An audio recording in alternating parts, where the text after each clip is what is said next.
बिस्मिल्लाहिर्रहमानिर्रहीम। Gateway to physics series में हम 9th क्लास के 3rd चैप्टर को, जो कि डायनामिक्स के नाम से है, डिस्कस कर रहे हैं और उसके ऊपर गुफ्तगू जारी है। आज हम law of conservation of momentum के ऊपर गुफ्तगू करेंगे।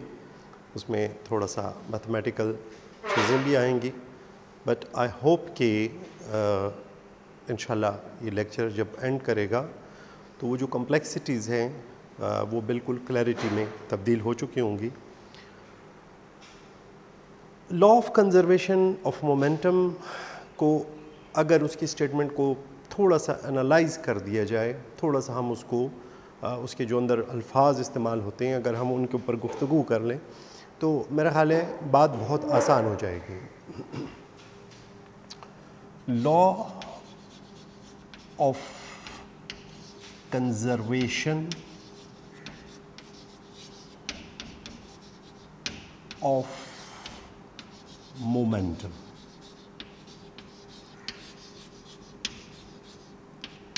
पिछले लेक्चर में हम मोमेंटम के ऊपर गुफ्तगू करके आगे बढ़े थे। यहाँ पे अब वही मोमेंटम है, सिर्फ कंजर्वेशन के हवाले से थोड़ा सा इसका ज़िक्र आएगा और इसकी मैथमेटिकल कुछ फॉर्म्स हम देखेंगे। पहले हम थोड़ा सा इसकी स्टेटमेंट को सामने रख लेते हैं। The momentum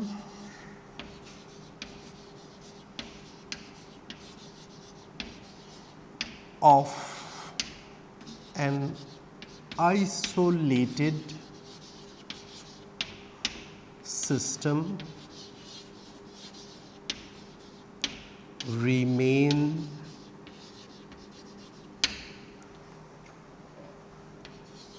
conserved। मोमेंटम का लफ्ज़ पिछले लेक्चर में डिफ़ाइन हो चुका है, डिस्कस हो चुका है, हम उसके ऊपर गुफ्तगू नहीं करेंगे। यहाँ हमारी गुफ्तगू आइसोलेटेड और कंजर्व पे मरकूज़ रहेगी। यहाँ पे उसको हम फोकस करेंगे, उसके ऊपर हम गुफ्तगू करेंगे, क्योंकि अगर ये दो लफ्ज़ समझ आ गए तो बाकी कुछ भी मुश्किल नहीं है। मोमेंटम और फोर्स का जो रिलेशन हमने डिस्कस किया था वो वही रिलेशन लगभग थोड़ी सी तरमीम के साथ, थोड़ी तब्दीलियों के साथ वही डिस्कस होगा। आइसोलेटेड क्या होता है? आइसोलेटेड हम आम ज़िंदगी में भी ये लफ्ज़ इस्तेमाल करते हैं। आइसोलेशन बहुत कॉमन वर्ड है, आम इंग्लिश में मुस्तमिल है। फ़िज़िक्स में हम उसको किस मीनिंग में लेते हैं? वेरी सिंपल, हमारे पास कोई कंटेनर है, कोई बॉक्स है, कोई भी चीज़ है जिसकी बाउंड्री वॉल्स हैं। ये हमारे पास कोई बॉक्स है। अब इन बाउंड्री वॉल्स के अंदर दो प्रॉपर्टी हैं। नंबर 1 कि ये एनर्जी को ना तो बाहर जाने देती हैं और ना ही अंदर आने देती हैं। यानी बाहर से एनर्जी अंदर नहीं आ सकती और अंदर से एनर्जी बाहर नहीं जा सकती। इसके अंदर कुछ मैटर है, हम यहाँ पे इस मैटर को एयर मॉलिक्यूल्स कंसिडर कर लेते हैं। आप कोई भी फॉर्म ले सकते हैं, लेकिन यहाँ पे हमारी गुफ्तगू अगर इस पर रही तो बहुत आसान रह जाएगी। एनर्जी का इन और आउट नहीं, और इसी तरह इसमें से मास इन और आउट नहीं हो सकता।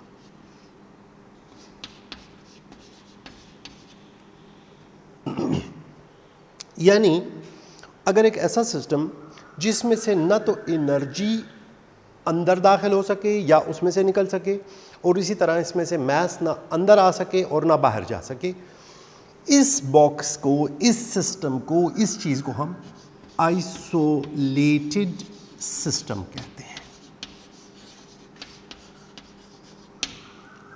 अब पहले तो हमारे अगर स्टूडेंट्स आइसोलेटेड को क्लियर कर चुके हैं, वो समझ चुके हैं, उनके माइंड में क्लियर है, तो फिर हम आ जाते हैं दूसरे वर्ड कंजर्व के ऊपर। अक्सर स्टूडेंट कंजर्व को और कांस्टेंट को लगभग एक जैसी चीज़ समझते हैं, इनमें थोड़ा सा डिफरेंस है। मैं इसको सिंपल करने के लिए एक सादा सी मिसाल ले लेता हूँ। मेरी दो पॉकेट्स हैं, दो जेबें हैं, एक फ्रंट है, एक साइड के ऊपर है। फ्रंट पॉकेट के ऊपर मेरे पास 10 नोट पड़े हैं 10-10 रुपए के। अब 10 नोट हैं 10-10 रुपए के, तो ये बन जाते हैं कुल 100 रुपये। मेरी फ्रंट पॉकेट में 100 रुपये पड़े हुए हैं। किस शेप में है? 10 नोट हैं, हर नोट 10 रुपए का है और मेरी साइड पॉकेट पे कुछ भी नहीं है। अब मैं फ्रंट पॉकेट से एक नोट निकालता हूँ। जब एक नोट निकालता हूँ तो ये रह जाते हैं 9 और 10 रुपए का है। सो कितने हो गए? 90। और वो नोट मैं निकाल के, this is my front pocket.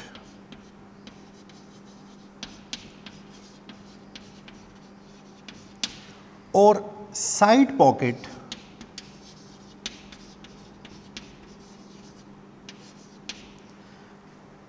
अब उसमें पहले 0 नोट थे,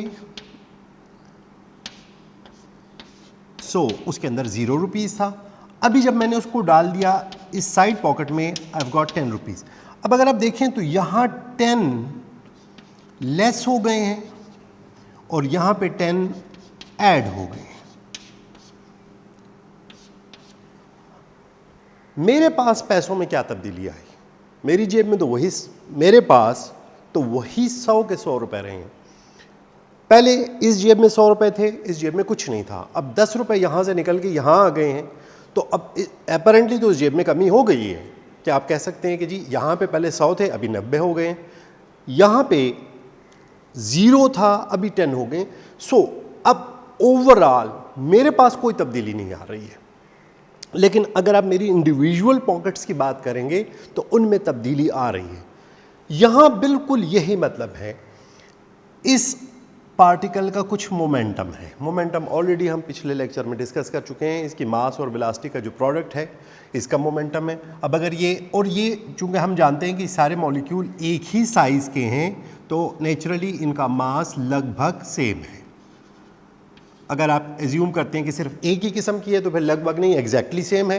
अगर सारे हाइड्रोजन के हैं, ऑक्सीजन के हैं, नाइट्रोजन के मॉलिक्यूल्स हैं तो फिर तो एग्जैक्टली है।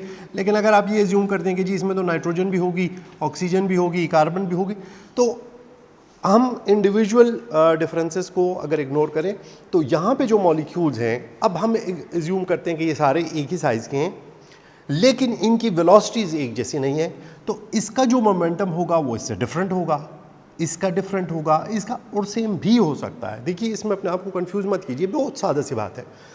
अब इसका, ये पार्टिकल 1 है, इसका मोमेंटम मैं P1 कह देता हूँ। ये पार्टिकल 2 है, आपको पिछले लेक्चर में हमने डिस्कस किया था कि मोमेंटम के लिए जो सिंबल हम यूज़ करते हैं वो है P। इसका मोमेंटम P2, इसका P3, इसका से P4, इसका P5। अब जब ये आपस में टकराते हैं, ये आपस में कोलाइड करते हैं, तो नेचुरली अपनी जो मोमेंटम है वो ट्रांसफ़र करते हैं। ये अगर पार्टिकल इससे टकराता है तो इसको अपनी वेलोसिटी दे देता है। नेचुरली ये स्लो था तभी तो जाके इसके साथ टकराया। अब इसकी वेलोसिटी बढ़ गई, इसकी घट गई, तो इसके अंदर जितना मोमेंटम में एडिशन हुआ इतना ही इसमें कमी वाक़या हुई। लेकिन अगर आप सिस्टम को देख लें तो सिस्टम के लिहाज से तो कोई फ़र्क नहीं पड़ा। इसने मोमेंटम इसको, हाँ हमने पहले ही ये कहा था कि मास ने इसमें से एग्जिट नहीं करना और ना इंटर करना। हाँ अगर ये पार्टिकल कहीं बाहर निकल जाता तो फिर सिस्टम का मोमेंटम ड्रॉप हो जाता, तो वो कंजर्वेशन की टर्म में से निकल जाता। सो अवर कंजर्वेशन इज़ वेरी सिंपल। अब कंजर्वेशन का नतीजा क्या है? अब जब हम कंजर्वेशन का नतीजा देखते हैं तो हम ये कहते हैं कि conservation actually result in zero force, कि एक्सटर्नली उसके ऊपर कोई फोर्स एक्ट नहीं करती है। सो अब हम कहते हैं कि if the system is isolated, अब हमने आइसोलेटेड सिस्टम को समझ लिया। अब चूंकि सिस्टम आइसोलेटेड है तो नेट फोर्स जो होगा वो जीरो न्यूटन। अब कोई फोर्स उसके ऊपर एक्ट ही नहीं कर रही। पिछले लेक्चर में हमने ये डिराइव किया था कि जब फोर्स किसी चीज़ पर एक्ट करती है तो उसमें रिजल्ट होता है change in momentum over time, या आपको याद होगा हमने पढ़ा था कि PF minus PI final momentum minus initial momentum over time, ये हमारे पास फोर्स के इक्वल था और हमने ये कहा भी था कि फोर्स जो है time rate of change of momentum में भी डिफाइन होता है। अब अगर हम यहाँ पे बात करें तो फोर्स तो हो गई ज़ीरो, क्योंकि आपने कहा कि आइसोलेटेड सिस्टम है, तो यहाँ पे हम लिख देते हैं zero. So zero is equal to P F minus P I over T. Now simply multiplying, और जिस तरह भी आप इसको इधर ले आएँ तो zero multiply by T is equal to zero. So zero is equal to P F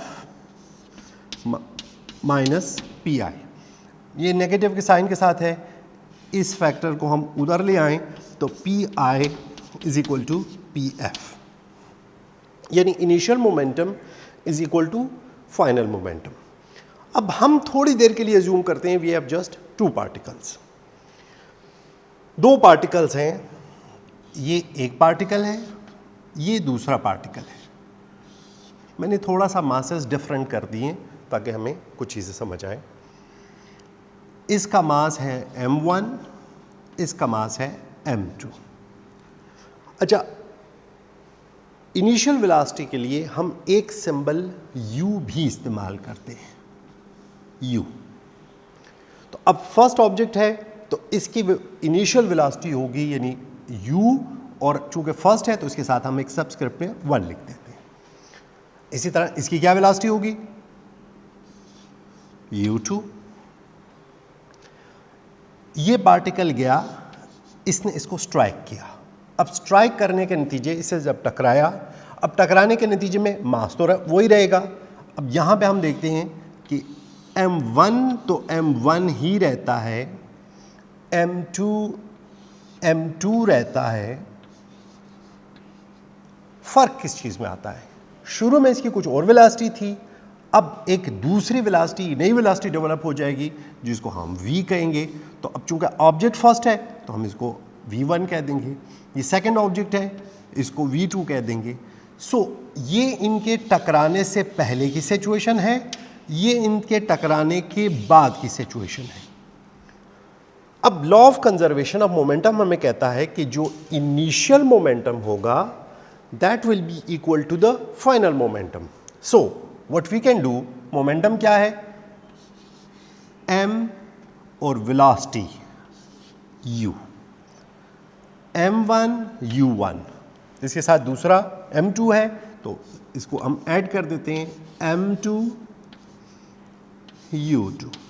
अगर आप कहते हैं कि नहीं सर एक तो नहीं हो सकते, एक से ज़्यादा हो सकते हैं, बिल्कुल हो सकते हैं। फिर आप m3 u3, m4 u4, m5 u5, सो आप इनको जितना मर्जी चाहे इसके साथ ऐड करते रहें, ये सारा हमारे पास बन जाता है इनिशियल मोमेंटम, जिसको हमने लिखा पी आई। ये सारा का सारा ये हमारे पास इनिशियल मोमेंटम बन जाता है। फाइनल मोमेंटम क्या है, पी एफ। अब वही m1 लेकिन उसकी velocity v is here used for final velocity, v1 plus m2 और v2। अब पीछे आप प्रूफ करके आए हैं कि initial momentum is equal to the final momentum. So P I और पी एफ की जगह पे, यानी कि P I is equal to P F, इसकी जगह पे इसकी वैल्यू पुट कर देते हैं, m1 u1 plus m2 u2 is equal to m1 v1 plus m2 v2. This is mathematical form of law of conservation of momentum. Now, इसी form को, इसी इक्वेशन को हम किसी भी सिनारियो में अप्लाई कर सकते हैं। फॉर एग्जाम्पल, आप कहते हैं कि हमारे पास एक गन है, उसके अंदर बुलेट पड़ी हुई है, अब हमने अभी उसको फायर नहीं किया, तो जब फायर नहीं किया सो नेचुरल सी बात है गन की वेलोसिटी भी ज़ीरो है, बुलेट की वेलोसिटी भी ज़ीरो है। तो ये सारा फैक्टर इनिशियल मोमेंटम क्या हो जाएगा, ये हो जाएगा ज़ीरो। अब गन को हम फर्स्ट ऑब्जेक्ट कह लेते हैं, m1 कह लेते हैं, बुलेट को हम सेकंड कह देते हैं। अगर आप चाहें तो आप सबस्क्रिप्ट में g और बी यानी गन और बुलेट की सब्सक्रिप्ट भी यूज़ कर सकते हैं। So this will become m1 v1 plus m2 v2। अब अगर आप जिसको आप चाहें दूसरी साइड पे ले आएं, मैं इसको ले आता हूं इस तरफ, आप अगर उसको चाहें तो भी ले आ सकते हैं।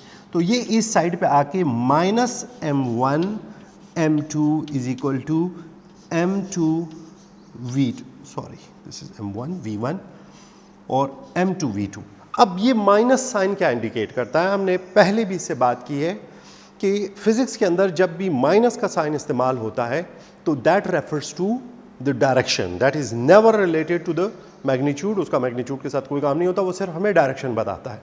अब इसका मतलब क्या है कि जब हम गन फायर करते हैं तो जब अगर आप जिसको भी रेफरेंस लेते हैं, ये negative positive with respect to each other होते हैं। तो अब अगर बुलेट आगे जाती है, अगर आप उसको पॉजिटिव लेते हैं तो गन पीछे आएगी। अगर आप with respect to the gun लेते हैं तो फिर बुलेट नेगेटिव में जा रही है, अगर गन पॉजिटिव है तो बुलेट। सो जिसको आप मर्जी चाहे, यहाँ पे इससे हमें सिर्फ ये मिलता है कि ये चीज़ यानी एक। इसी तरह जब एक्सप्लोजन होता है तो एक्सप्लोजन के अंदर भी जो मटेरियल्स हैं they move negative with respect to each other, not with respect to the boundary और सराउंडिंग्स। तो चूँकि ऑलरेडी हम उसको आइसोलेटेड कंसिडर कर चुके हैं। सो this is the mathematical form of law of conservation of momentum. इसी के बेस के ऊपर हम बहुत सारे प्रॉब्लम्स कर सकते हैं। आई होप कि आपको law of conservation of momentum, उसकी मैथमेटिकल फॉर्म और उसकी एप्लीकेशन इन डे लाइफ, और ये याद रखिएगा कि जितना हम ये जो गन है उसको भारी इसीलिए करते हैं कि जितना गन भारी होती जाएगी उतना वेलोसिटी उसकी कम होती जाएगी, क्योंकि इसके प्रोडक्ट को इसके प्रोडक्ट के बिल्कुल इक्वल आना है। So this is our everyday life application of law of conservation of momentum. I hope आपको समझ आया होगा, एंजॉय किया होगा, और इसके ऊपर कोई भी कमेंट्स हो तो आप उसको शेयर कर सकते हैं, क्वेश्चन हो तो शेयर कर सकते हैं। ये भी मैं आपको बताता चलूँ कि जो हमारे नोट्स होंगे इंशाल्लाह उसके अंदर थोड़ी सी तफसील और भी होगी, कुछ एग्जांपल्स भी सॉल्व होंगी ताकि आपको एवरीडे लाइफ में उनका समझ आ सके। Best of luck.